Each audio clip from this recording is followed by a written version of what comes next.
اب آپ بھی بتائیں، وقت بھی ہونے والا ہے، آپ بھی بتائیں کہ ہم محمد رسول اللہ صلی اللہ تعالی علیہ وسلم کی امت میں سے ہیں، کیا ہمارے رنگ ڈھنگ ویسے ہیں؟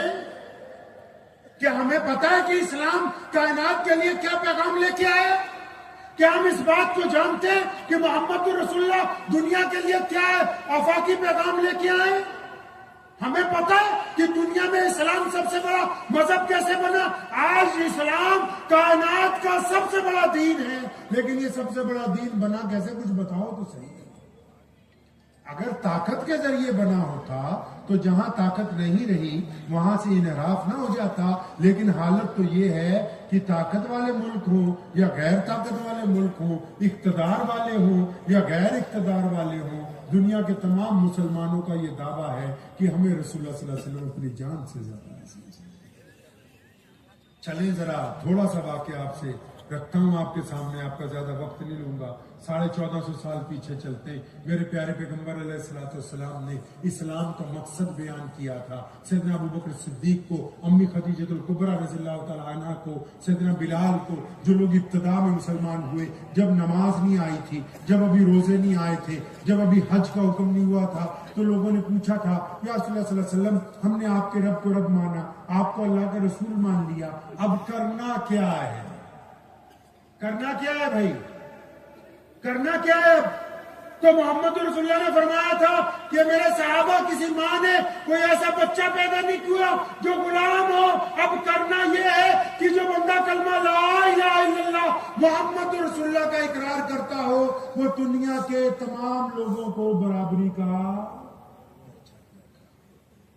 آپ مسلمان ہیں، بتاؤ کہ اگر کبھی کسی ہندو بھائی کے یہاں پانی پینا پڑے تو آپ کے دل میں کوفت اگر آتی ہے تو اس کا مطلب ابھی آپ رسول صلی اللہ علیہ وسلم کے پیغام کے اس مقام تک نہیں پہنچے جو نبی علیہ السلام چاہتے ہیں۔ سیدنا بلال کی جب مدد کی ہے، اس بدو کی جب مدد کی ہے، اس بوڑھیا کی جب مدد کی ہے، اس وقت مقصد یہ نہیں تھا کہ انہوں نے مسلمان ہونا ہے، اس وقت مقصد یہ تھا کہ اللہ کی مخلوق ہے، اللہ کی مخلوق سے ہمدردی کرنی ہے۔ آپ بتائیں کیا آپ میں یہ صفت ہے کہ آپ دوسرے کو اس کی رنگ اور نسل کی وجہ سے، اس کی مذہب کی وجہ سے اپنے سے کمتر نہیں سمجھتے؟ اسلام پیدا ہی جب ہوا، اسلام جب دنیا کے سامنے لایا گیا تو میاں صاحب لوگ مسلمان ہی اسی لیے ہوئے تھے، ہمارے باپ دادا بھی اسی لیے مسلمان ہوئے ہوں گے۔ کیوں؟ کیونکہ میرے نبی نے دو باتیں سمجھائی فطرت کی۔ کون سی فطرت کی باتیں؟ کون سی فطرت کی باتیں؟ فطرت میں ہے، ہمارے خون میں ہے کہ ہماری بیوی ہماری وفادار رہے، ہمارے خون میں ہے کہ ہمارا بیٹا ہمارا کہنا مانے، ہمارے خون میں ہے کہ ہمارا نوکر صرف ہمارا کہنا مانے، کسی اور کا نہ مانے۔ تو نبی نے کہا نا کہ دین دین فطرت ہے، لوگوں کو یہ سمجھایا کہ جب تم دنیا کے رشتوں میں وفاداری تلاش کرتے ہو تو میرا رب بھی چاہتا ہے کہ عبادت میں تم اپنے رب کے وفادار ہو۔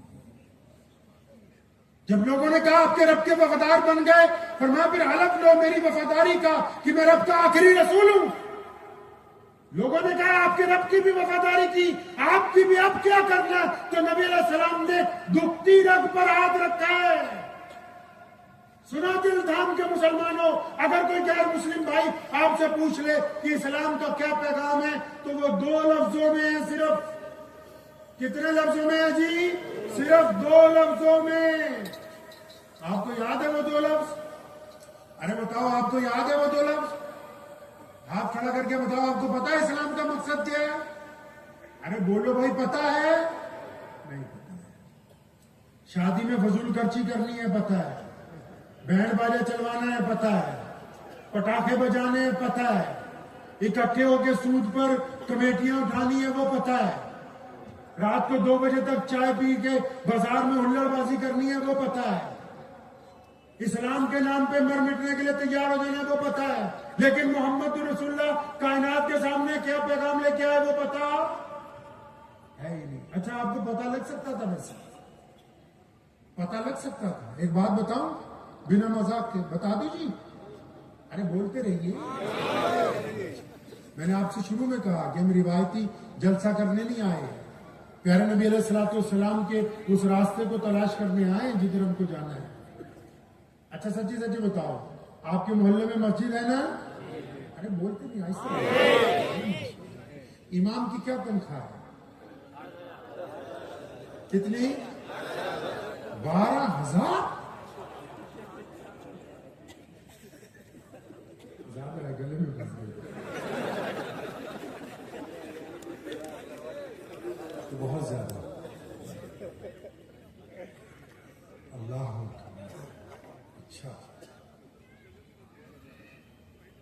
مجھے ایک دفعہ خدمت کا موقع ملا پنجاب وقف بورڈ میں مذہبی امور کی چیئرمینی کا، تو حضرت میں نے وہ فائل منگائی مولویوں کی تنخواہ، تو پتہ لگا 7,000 8,000 12,000، تو ہم نے کہا بڑھا دو 25,000 کر دو۔ تو جتنے دنیا دار لوگ تھے، ممبران ہوتے نا، تو میرے سے الجھ پڑے یا تو مولویوں کے لیے اتنے پیسے۔ تو ان دنیا داروں میں ایک صاحب بیٹھے ہوئے تھے، میرے دوست ہیں، تو میں نے ان کو کہا کہ جوتے بہت اچھے پہنے ہیں، تو کہنے لگے عثمان بھائی ایڈیڈاس کمپنی کے ہیں، 22,000 کے لیتے ہیں۔ تو میں نے کہا اس کا مطلب ان کو جوتوں کی زیادہ ضرورت ہے۔ آپ اندازہ لگاؤ، 12,000 تو 4th کلاس ملازم کی بھی تنخواہ ہے۔ کیا 12,000 میں سیرت کی کتابیں خرید کے لے آئیں؟ کیا 12,000 میں رات کو 2 بجے تک بیٹھ کے ان کو پڑھیں، صبح فجر بعد آپ کو روز ایک پیارا سا نیا سا واقعہ محمد رسول اللہ کا سنا دیں؟ یا ان 12,000 کی فکر کے بعد بچوں کا سوچیں، بیوی کا سوچیں؟ بتاؤ تو صحیح چودھری صاحب، آؤ میرے دروازے پہ بیٹھنا، صرف 15,000 روپے مہینہ ملیں گے، بچے پال کے دکھاؤ۔ آپ نے دین کو اس کے معیار کے مطابق نہیں رکھا ہے۔